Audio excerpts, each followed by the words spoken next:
Hello everyone, welcome to Eklavya Snatak. और आज की इस वीडियो में हम सभी देखेंगे हिस्ट्री ऑफ इंडिया 300 से 1200 तक, जो आपका ये सब्जेक्ट है सेमेस्टर 2 का बीए प्रोग्राम में। कुछ ऐसे क्वेश्चंस जो कि आएंगे ही आएंगे, मोस्ट इंपॉर्टेंट क्वेश्चंस करवाने वाला हूँ इंग्लिश मीडियम में। तो आप प्लीज़ वीडियो को एंड तक देखें। और आपसे छोटी सी रिक्वेस्ट है कि आप प्लीज़ मुझे इंस्टाग्राम पे फॉलो कर लें। My user name is in front of your screens. और आपको ये इंपॉर्टेंट क्वेश्चन आंसर्स की जो पीडीएफ है ये प्रोवाइड करवा दी जाएगी हमारे टेलीग्राम ग्रुप पे। तो एकलव्य स्नातक 1 सर्च मार के आप जो हमारा टेलीग्राम ग्रुप है वो ज्वाइन कर लें, वहाँ पे आप पीडीएफ डाउनलोड कर सकते हैं। तो सबसे पहला क्वेश्चन है हमारे सामने, discuss the different kinds of archaeological sources for the period 300 to 1200। तो कौन से आर्कियोलॉजिकल सोर्सेज हैं? सो देखिए, एक तो बुद्धिस्ट साइट्स हो जाएंगी। ठीक है, आर्कियोलॉजिकल पूछ रहा है तो बस आर्कियोलॉजिकल ही बताओगे। सो आप जब एक्सकेवेशन करते हो जैसे नालंदा में, सांची में, अजंता में, तो वहाँ पे आप देखोगे कि हमें आर्किटेक्चरल और आर्टिस्टिक एक्सीलेंस देखने को मिलती है बुद्धिस्ट लोगों की, है ना। उनके जो कॉम्प्लेक्स हैं, जो उनके स्तूप बने हुए हैं, जो उनके केव टेम्पल्स हैं, ये हमें बताता है कि बुद्धिस्ट फिलॉसफी कैसी थी, उनकी रिलीजियस प्रैक्टिसेस कैसी थी और किस तरीके से बुद्धिज्म स्प्रेड हुआ इंडिया के अंदर। कुछ हिंदू टेम्पल्स भी हैं, जैसे खजुराहो टेम्पल है, एलोरा केव है, कोणार्क सन टेम्पल है। ये भी दिखाता है कि आर्किटेक्चर कितना अच्छा था, जो कार्विंग्स उस पर की हुई हैं, जो रिलीजियस सिंबलिज्म है हिंदुइज्म का, ये हमें टेम्पल्स में देखने को मिलता है। टेम्पल क्या है, धीरे धीरे उसके कंस्ट्रक्शन का इवोल्यूशन होता है, वर्शिप प्रैक्टिसेस बदलती हैं। ठीक है, अलग अलग रीजनल स्टाइल्स में टेम्पल्स बनते हैं। फिर है इस्लामिक आर्किटेक्चर, जैसे कुतुब मीनार, ताजमहल, फतेहपुर सीकरी। ये इस्लामिक आर्किटेक्चर जो है ये भी कहीं ना कहीं दिखाता है हमें। ठीक है, और क्योंकि हमें 300 टू 1200 की बात चल रही है, तो 1200 तक तो इस्लाम जो है वो इंडिया में आ चुका था। सो ये है, ठीक है, इंडो इस्लामिक जो है हमें आर्किटेक्चर देखने को मिलता है। फिर है केव कॉम्प्लेक्सेस। देखो, जैसे अजंता केव है, एलोरा है, एलिफेंटा है, रॉक कट टेम्पल है, मोनास्टिक सेल्स हैं।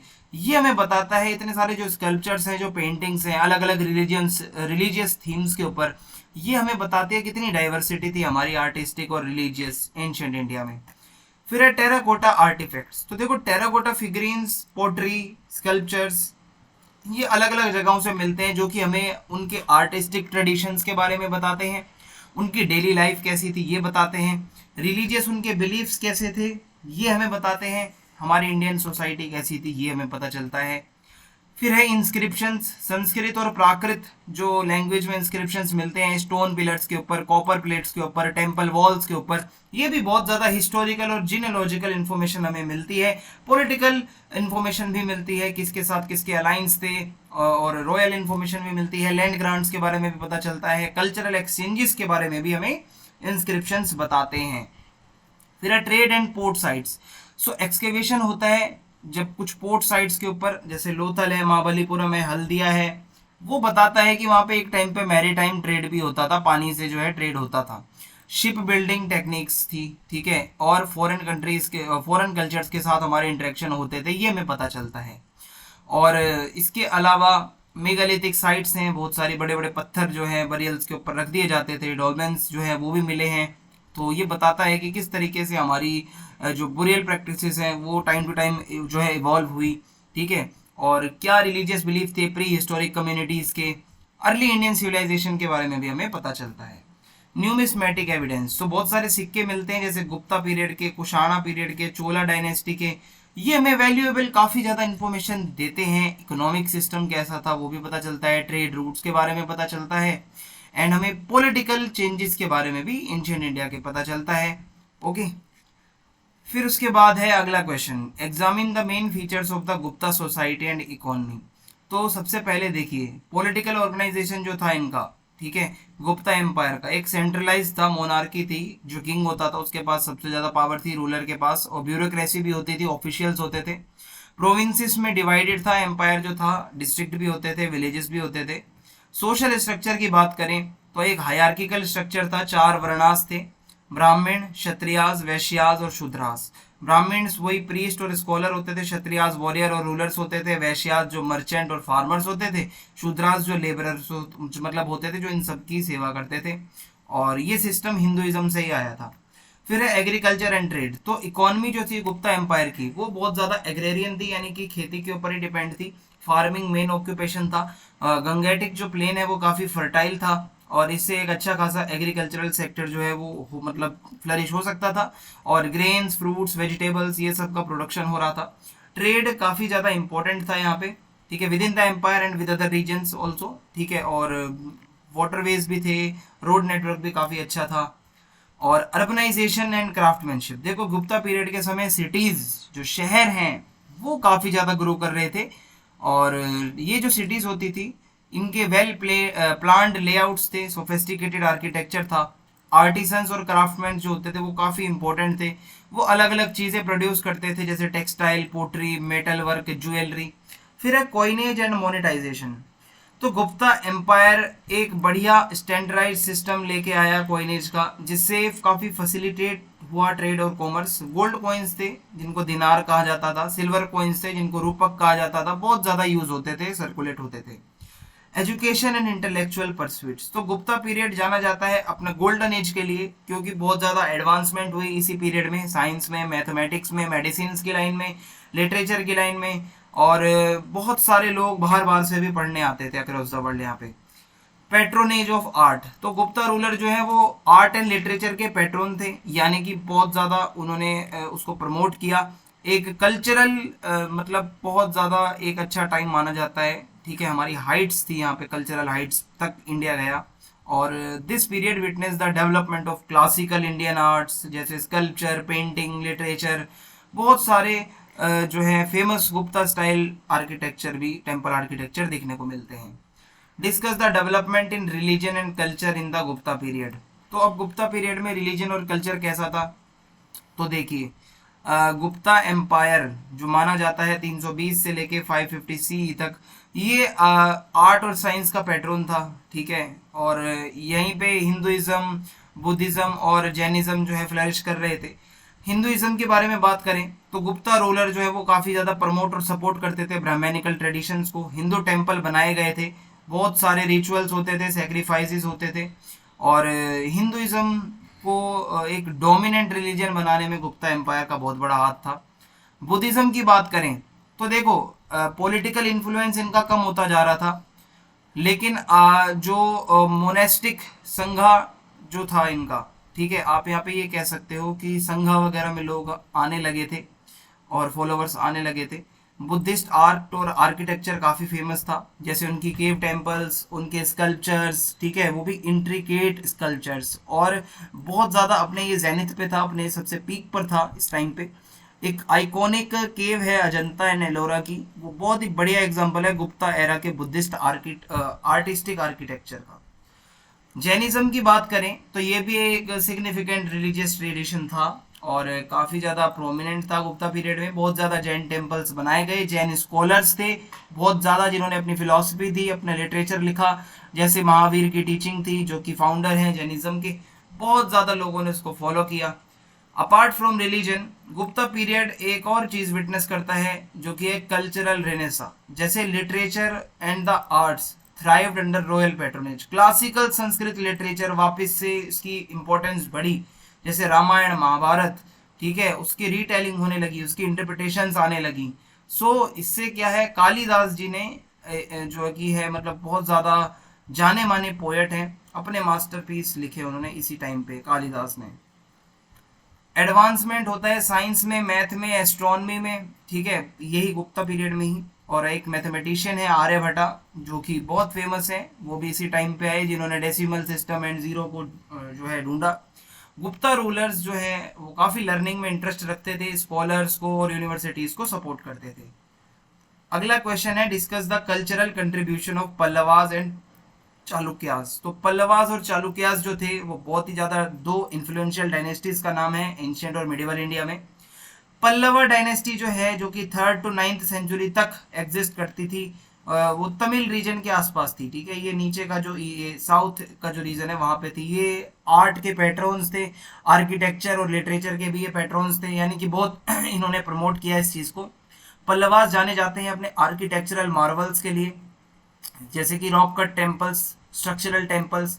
एग्जाम्पल्स में आता है the shore temple at Mahabalipuram, जो कि दिखाता है इंट्रिकेट कैर्विंग्स को, और the Kailashnath temple of Kanchipuram ये भी दिखाता है कि उनका टेम्पल कंस्ट्रक्टिंग जो एक्सपर्टीज है वो कितना अच्छा था।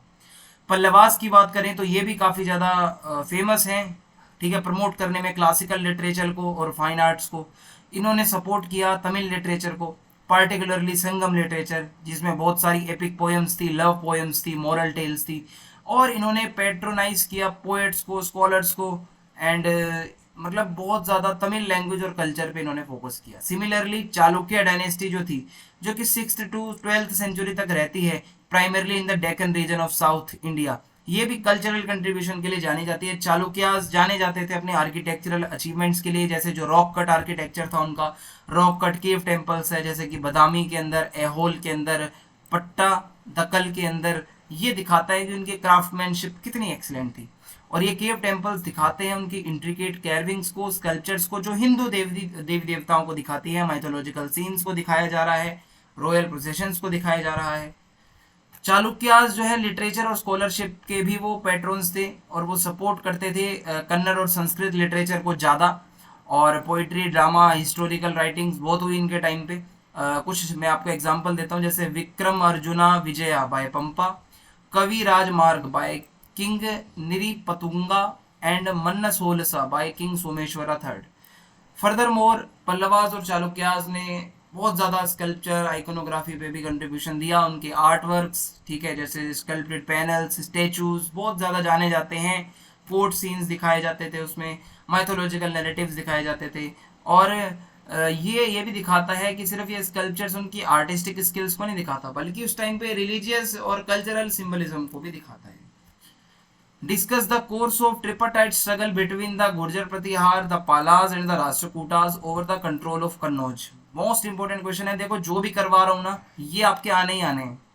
जो द ट्रिपर्टाइट स्ट्रगल, यानी कि 3 लोगों के बीच का स्ट्रगल था, 8th to 10th सेंचुरी तक ये था इंडिया में। ये किसके बीच था? गुर्जर प्रतिहार डायनेस्टी, पाल डायनेस्टी और राष्ट्रकूट डायनेस्टी। ये क्या है कि कंट्रोल करना चाहते थे कन्नौज के एरिया को, जो कि बहुत ही ज़्यादा स्ट्रेटेजिकली इंपॉर्टेंट सिटी थी, जो कि आज के यूपी में पड़ती है। ये कॉन्फ्लिक्ट स्टार्ट होता है मिड 8th सेंचुरी में, जब राष्ट्रकूटास जो थे, जो कि डेक्कन बेस्ड थे, उन्होंने एक series of military campaign launch करी to expand their territories to northwards.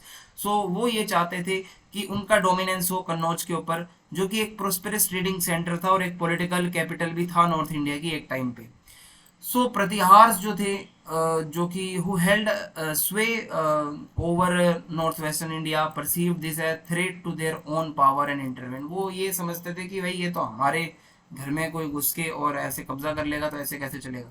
सो जो प्रतिहार्स थे, जिनको लीड कर रहे थे king Nagabhatta second, successfully repelled the Rashtrakuta forces और एक डोमिनेंट पावर बन के उभरे ये उस रीजन में प्रतिहार्स। हावेवर जो उनका कन्नौज का कंट्रोल था बहुत ही छोटे समय तक था। In the early 9th century जो पालास थे, जो कि बंगाल और बिहार पे रूल करते थे, वो एंटर करते हैं और चैलेंज करते हैं प्रतिहारास को। और under the leadership of king Dharmapal, जो पाल्स जो थे वो कैंपेन चलाते हैं अपनी गंगेटिक प्लेन्स में, अपने आप को एक्सपेंड करते हुए आगे बढ़ते हैं। प्रतिहारास जो थे, अब उनको जो लीड कर रहे थे वो थे किंग वत्सराज, ठीक है। वो बहुत ज़्यादा रेजिस्टेंस दिखाते हैं, दोनों का स्ट्रगल चलता रहता है 2 डायनेस्टीज़ का कई डिकेड्स तक, और बहुत सारे अलाइंसेस बनते हैं, बैटल्स होती हैं और टेरिटोरियल गेन्स होते हैं, लॉसेस होते हैं। अब उसके बाद राष्ट्रकूटास जो हैं वो रीग्रुप होते हैं और अपने एफर्ट्स दोबारा दिखाते हैं कन्नौज को कंट्रोल करने के लिए।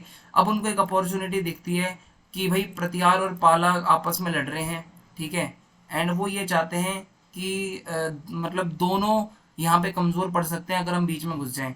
सो जो राष्ट्रकूटास थे under the leadership of king Govinda third and उसके सक्सेसर, उन्होंने भी एक मिलिट्री कैंपेन स्टार्ट करी नॉर्थ इंडिया में, pushing the Pratiharas and Palas on the defensive, तो इन दोनों के अगेंस्ट।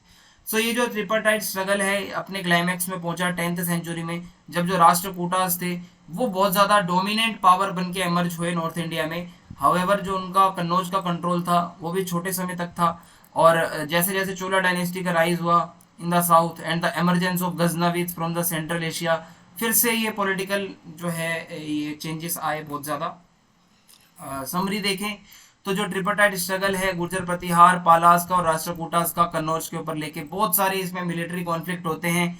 और प्रतिहारास जो है यहाँ पे इनको कुछ पावर मिलती है। The Palas and the Rashtrakutas were able to challenge their authority, फिर वो चैलेंज करते हैं। अल्टीमेटली क्या होता है, राष्ट्रकूटास ही यहाँ पे विनर बनते हैं। But their reign over Kannauj was temporary, क्योंकि ये छोटे समय के लिए आए थे, बाकी और पावर बहुत ज्यादा इमर्ज हो चुकी थी, तो इनको हटा दिया गया। फिर है discuss the various theories of the mythical origin of the Rajput. राजपूतों का कैसे यहाँ पे ओरिजिन हुआ, इसके लिए अलग अलग थ्योरीज आपको बतानी है। तो सबसे पहला है सोलर डायनेस्टी थ्योरी, यानी कि सूर्यवंशा। ये स्टोरी के अकॉर्डिंग राजपूत जो है वो अपने लीनिएज को मानते हैं to the Hindu god Ram, जो कि सोलर डायनेस्टी से आते थे, ठीक है, सूर्यवंशी कहा जाता था उन्हें। सो ये बताते हैं कि राजपूत जो है वो यहाँ पे डिसेंडेंट्स हैं लेजेंडरी इक्ष्वाकु डायनेस्टी के, जो कि भगवान श्री राम के ही एंसेस्टर थे, इक्ष्वाकु। फिर है लूनर डायनेस्टी, चंद्रवंश। कुछ लोग मानते हैं कि राजपूत जो है वो लूनर डायनेस्टी से हैं, यानी कि चंद्रवंश से हैं, जिसका ओरिजिन है किंग यदु से, जो कि एक डिसेंडेंट थे मून गॉड चंद्र के। According to this theory Rajput जो है वो यदुवंशी क्लैन के हैं। फिर है अग्निवंश एंड अग्निकुल। कुछ मानते हैं कि राजपूत जो है वो अग्निवंश के हैं और वो अग्निदेव के वंशज हैं, और अग्निकुल राजपूत उनको कहना चाहिए। माना जाता है कि अग्नि जो है in the form of a boar created the Rajput to protect the sacred fire during a cosmic sacrifice. तो मतलब एक ऐसा ही कुछ हुआ था कि भाई ये अग्नि से ही इनकी उत्पत्ति हुई है, ठीक है। और ये थ्योरी ज्यादातर जुड़ी हुई है प्रतिहारास के साथ और चौहान्स के साथ। Foreign origin. कुछ लोग मानते हैं कि राजपूत इंडियन है ही नहीं, ये मानते हैं ये फॉरेनर्स हैं, यानी कि जो हूणास थे, साइथियंस थे, कुशान्स थे, उन्होंने मैरिड वगैरह कर ली भाई, मतलब मैरिज कर ली इंडियन रॉयल फैमिलीज से, जिससे राजपूत क्लैन बना। तो ये बिल्कुल गलत है भाई, मैं इसको बिल्कुल भी नहीं मानता। फिर है ट्राइबल ओरिजिन्स। कुछ मानते हैं कि राजपूत क्लैंस ट्राइबल्स थे, वो इधर से उधर घूमते रहते थे, ठीक है, जैसे नागा, क्षत्रियास, गुर्जरास, ये जो है ना ये ट्राइब्स हैं, ये ऐसा मानते हैं। तो ये जो थ्योरीज है ये बताती है कि राजपूत जो है मतलब लगातार एक ट्राइब्स थी जो इधर से उधर चलती रहती थी, बाद में ये क्षत्रिय वर्णा में आए, वॉरियर क्लास बने। सो ये है। फिर briefly discuss the main objective of Mahmud Ghazni for invading India. So Mahmud Ghazni जो था, ठीक है, 11th सेंचुरी का रूलर है गजनविद एम्पायर का, जिसने मल्टीपल इन्वेजन्स किए इंडिया के अंदर 1000 से लेके 1027 के बीच। सो मेन इसका ऑब्जेक्टिव था वेल्थ एंड प्लंडर, कि ये ज़्यादा से ज़्यादा पैसा लूटना, भाग जाना, एक्सप्लॉइट करना यहाँ के पैसों को, यहाँ के रिसोर्सेज को, प्रोस्पेरस सिटीज पर हमला करना, हिंदू टेम्पल्स को तोड़ना, जैसे सोमनाथ टेम्पल पे अटैक किया इसने। Expansion of Ghaznavid empire. Mahmud ये चाहता था कि उसकी टेरिटरी, जो उसका गजनविद एम्पायर है, वो दूर दूर तक चला जाए, वो कॉन्क्वेयर कर ले इंडिया के भी पार्ट्स को, अपना डोमिनेंस वो वहां तक ले जाए। Religious zeal. Mahmud of Ghazni एक बहुत ही बड़ा फॉलोवर था इस्लाम का, वो चाहता था रिलीजियस, वो बहुत ज़्यादा मोटिवेटेड था, वो चाहता था सभी को कन्वर्ट कर दूं, जिहाद करूं, ठीक है, एक होली वॉर छेड़ दूं, धर्म युद्ध करूं मैं हिंदूज के अगेंस्ट और बाकी रिलीजन्स के अगेंस्ट। Establishing political authority. ये इन्वेड करना चाहता था अलग अलग इंडिया के रीजन्स को, इसका एम यही था कि पॉलिटिकल अथॉरिटी ये यहाँ पे एस्टेब्लिश करे, कंट्रोल कर ले जो भी टेरिटरीज को ये कॉन्क्यूर करता है। इसने बहुत सारे गवर्नर्स अपॉइंट करे, एडमिनिस्ट्रेटर्स को अपॉइंट किया जो कि इसके साथ लॉयल थे। Reputation and legacy. महमूद ये मानता था कि वो एक ग्रेट कॉन्करर है, एक बहुत बड़ा वॉरियर है और वो हमेशा सक्सेसफुल होगा, ठीक है। उसका फेम भी बढ़ा, उसकी रेपुटेशन भी बढ़ी और काफ़ी ज़्यादा टैलेंटेड स्कॉलर्स, आर्टिस्ट, पोएट्स उसके कोर्ट्स में आने लगे, जिससे उसके एम्पायर का कल्चरल डेवलपमेंट भी हुआ। अब मैं आपको कुछ इंपॉर्टेंट शॉर्ट नोट्स करवा देता हूँ, आगे बढ़ते हैं। अलाहाबाद इंस्क्रिप्शन। अलाहाबाद इंस्क्रिप्शन जो है एक पिलर है, ठीक है, और उसके ऊपर कुछ लिखा हुआ है, इलाहाबाद के अंदर है इंडिया में, प्रयागराज में, और ये 4th सेंचुरी के आसपास का माना जाता है, ब्राह्मी स्क्रिप्ट में लिखा हुआ है। इसका जो इंस्क्रिप्शन है ये बहुत इंपॉर्टेंट, सिग्निफिकेंट है, क्योंकि ये हमें काफ़ी वैल्यूएबल इंफॉर्मेशन देता है समुद्रगुप्त एम्परर के टाइम की, जो कि एक प्रोमिनेंट रूलर रह चुके थे एम्पायर गुप्ता के, ठीक है, गुप्ता एम्पायर के। और ये हमें बताता है उसके मिलिट्री कॉन्क्वेस्ट को, उनकी अचीवमेंट्स को, और एक इंसाइट देता है उनके पॉलिटिकल और सोशल कंडीशंस को। अलाहाबाद इंस्क्रिप्शन बहुत ही इंपॉर्टेंट हिस्टोरिकल डॉक्यूमेंट है हमारे एंशिएंट इंडियन हिस्ट्री के लिए। पल्लव आर्ट। सो पल्लव आर्ट का मतलब है जो पल्लवाज ने आर्किटेक्चर, जो आर्ट वगैरह जो डेवलप हुआ इनके टाइम पे 4th to 9th सेंचुरी के बीच में, जैसे पल्लवा टेम्पल जो होते थे, ठीक है, जैसे ये क्या करते थे, टावर बनाते थे जिसको विमाना कहा जाता था, मंडप बनाते थे, गोपुरम बनाते थे। ये स्ट्रक्चर जो होते थे इनमें बहुत ज़्यादा डिटेल्ड कार्विंग्स की जाती थी, माइथोलॉजिकल सीन्स दिखाए जाते थे, गॉड और गॉडेसेस बनाए जाते थे, सेलेस्टियल बींग्स बनाए जाते थे, और ये कार्विंग्स बहुत हाई लेवल का क्राफ्टमैनशिप को दिखाता है। सो एक बहुत बड़ा अच्छा एग्जाम्पल है पल्लव आर्ट का, वो है shore temple in Mamallapuram, also known as Mahabalipuram, जो कि एक यूनेस्को वर्ल्ड हेरिटेज साइट भी है। सो ये टेम्पल कॉम्प्लेक्स जो है इसके बहुत अच्छे खासे फीचर्स हैं, यहाँ पे स्कल्पचर्स हैं भगवान शिव के, विष्णु के, और एपिक स्टोरीज हिंदू माइथोलॉजी की भी यहाँ पे दिखा रखी हैं। फिर पल्लव आर्ट जो है ये टेम्पल्स के beyond temples to include rock cut caves, monolithic sculptures, ये भी ये लोग बनाते थे। द डिसेंट ऑफ गंगेज यानी कि Arjuna's penance relief carve on a massive boulder in Mamallapuram, Mahabalipuram, ठीक है, एक बहुत बड़े पत्थर पे ये सब लिखा हुआ है। ये बहुत ही पल्लव रॉक कट आर्ट का बहुत अच्छा एग्जाम्पल है। और यहाँ पे माइथोलॉजिकल नैरेटिव्स वगैरह भी देखने को मिलते हैं, न्यूमरस वहाँ पे ह्यूमन और एनिमल फिगर्स, मतलब फिगर्स भी बने हुए हैं। ओवरऑल पल्लव्स का जो आर्ट था वो बहुत ही ज़्यादा फेमस था, उनका आर्किटेक्चरल और उनकी जो स्किल थी स्टोन को कार्व करने की, रिलीजियस और माइथोलॉजिकल सीन्स दिखाने की, इसके लिए जाने जाते हैं। चोला आर्ट एंड आर्किटेक्चर, देखो चोला आर्ट एंड आर्किटेक्चर का मतलब है जो भी आर्टिस्टिक और आर्किटेक्चरल स्टाइल थे इनकी, जो कि 9 to 13 सेंचुरी के बीच में थे। सो चोला आर्ट जो है वो बहुत वाइब्रेंट था, ठीक है, इंट्रिकेट डिटेल्स होती थी इनके आर्ट में, और ये बहुत मास्टर थे स्टोन और ब्रोंज स्कल्पचर्स में। चोला डायनेस्टी जो है वो पैट्रन्स थे टेम्पल कंस्ट्रक्शन के, बहुत मंदिर बनवाए इन्होंने। चोला टेम्पल जो थे वो अपने डिस्टिंक्टिव फीचर्स के लिए जाने जाते हैं, जैसे ये विमानास बनवाते थे, गोपुरम बनवाते थे, मंडपास बनवाते थे। जो मंदिर की दीवारें होती थी वहाँ पे स्कल्पचर्स होते थे भगवानों के, देवी देवताओं के, मिथिकल क्रिएचर्स के, ठीक है। फिर उसके बाद है ब्रॉन्ज स्कल्पचर्स भी बहुत फेमस थे चोला आर्ट के। सो ये यहाँ पे होता क्या था कि they were meticulously cast using the lost wax technique resulting in exquisite details. ऐसा लगता था कि एकदम रियल है, देवता देखने में ऐसे लगते थे स्कल्पचर में एकदम रियल। सो ये ब्रॉन्ज स्कल्पचर जो होते थे इसको गोल्ड, सिल्वर और कुछ प्रीशियस स्टोन के साथ मिला जुला कर बनाया जाता था ताकि ब्यूटी और इनहेंस हो जाए। वैष्णविज्म एंड शैविज्म, ये क्या है कि हिंदुइज्म के दो सेक्ट हैं। वैष्णविज्म जो है वो ऐसा सेक्ट है जो भगवान विष्णु को सब कुछ मानता है, वही इस धरती के कर्ता धर्ता हैं, और विष्णु जी माने जाते हैं सुप्रीम डाइटी हैं। उन्होंने अलग अलग अवतार लिए जैसे रामा, कृष्णा। और जो वैष्णविज्म के डिवोटीज हैं, ठीक है, वो भक्ति करते हैं, और Bhagavad Gita is sacred Hindu scripture hold significant importance in Vaishnavism. Bhagavad Gita भी वैष्णविज्म के ऊपर ज़्यादा फोकस्ड है। वहीं दूसरी तरफ शैविज्म जो है वो भगवान शिव की मतलब वर्शिप से जुड़ा हुआ है, यानी कि डिस्ट्रॉयर, ट्रांसफॉर्मर सब कुछ वही है।